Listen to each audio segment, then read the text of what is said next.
for those who suffer a personal injury due to someone else's carelessness, the aftermath, the immediate aftermath, can really be the hardest part. Obviously, you've been injured. There can be doctors, bills, time off work.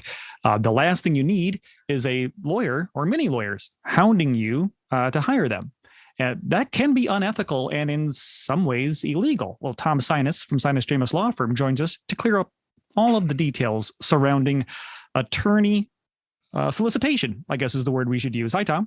Hey, Todd. How are you? I'm well. So we see this from time to time dramatized on television about lawyers being over aggressive.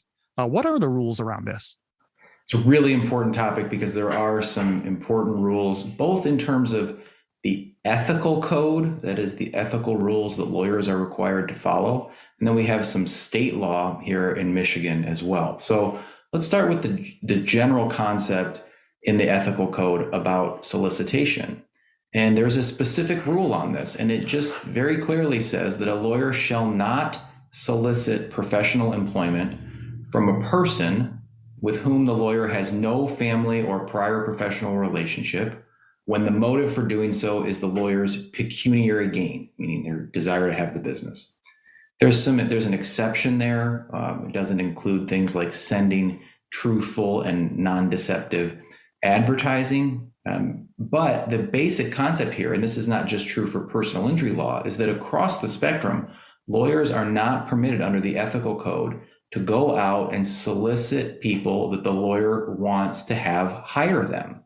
The idea here, of course, is that people should be able to decide what lawyers they want to contact on their own, and hopefully they'll do that after their own deliberation and research. And then and only then is it appropriate for the lawyer to engage in a discussion with the potential client about how the lawyer may be of service to that person. So that's the basic ethical rule, and it's true for all lawyers in Michigan, and it's true for all kinds of practices of law.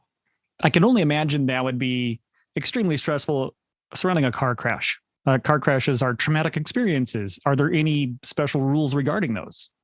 There is. That basic rule on solicitation applies, but we have a specific state statute that deals with car crash victims and provides them protections against being contacted within the first 30 days after a motor vehicle crash. And so here's what the statute says. A person shall not intentionally contact any individual that the person knows has sustained a personal injury as a result of a motor vehicle crash, or a family member of that person, with a direct solicitation to provide service until 30 days after the motor vehicle accident.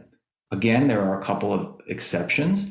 Notably here, this doesn't just apply to lawyers, because if you review what I just read, it includes all people. That is, people are not allowed to directly solicit someone else within that 30-day period after a motor vehicle accident. So then that sort of raises the question, well, what is direct solicitation?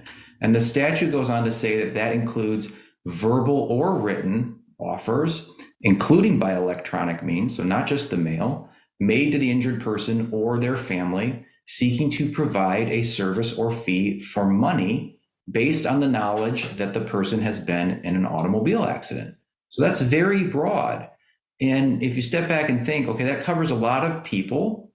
It covers a lot of people who are not supposed to be doing certain things, lawyers amongst them.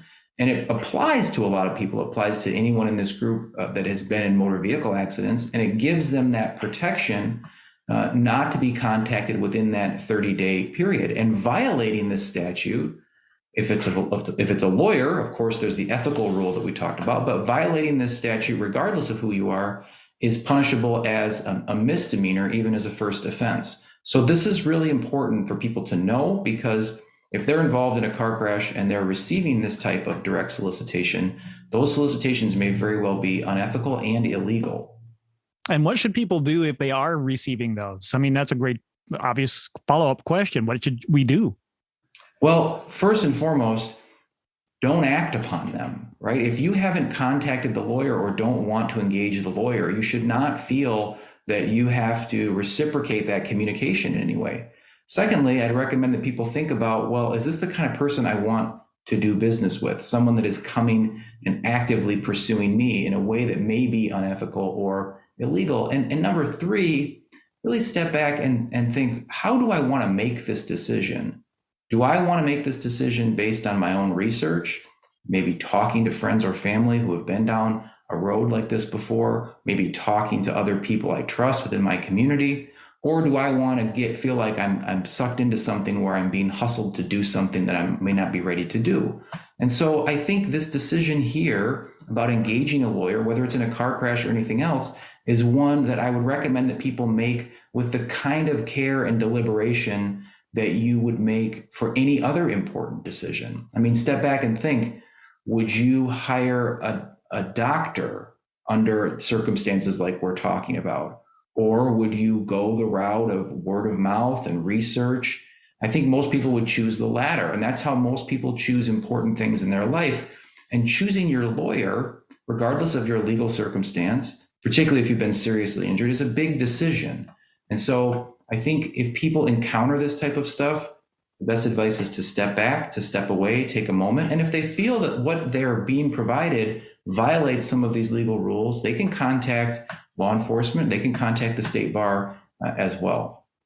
Great advice as always, Tom. And of course, I have to ask this question. Does Michigan's no-fault auto insurance have anything to do with this as well? Yes, the change in law actually allows an auto insurance company to collect an attorney fee against a lawyer who violates these solicitation rules.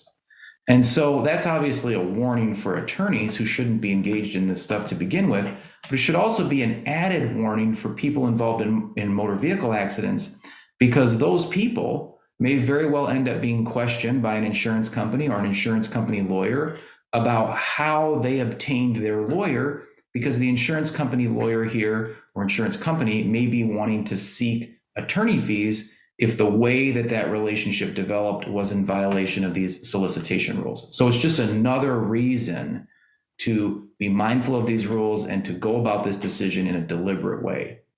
Well, if anyone has any questions and wants them answered, where can they get a hold of you? They can find us online at www.sinusdramus.com. They can email us at info@sinusdramus.com, or they can give us a call in West Michigan at 616-301-3333.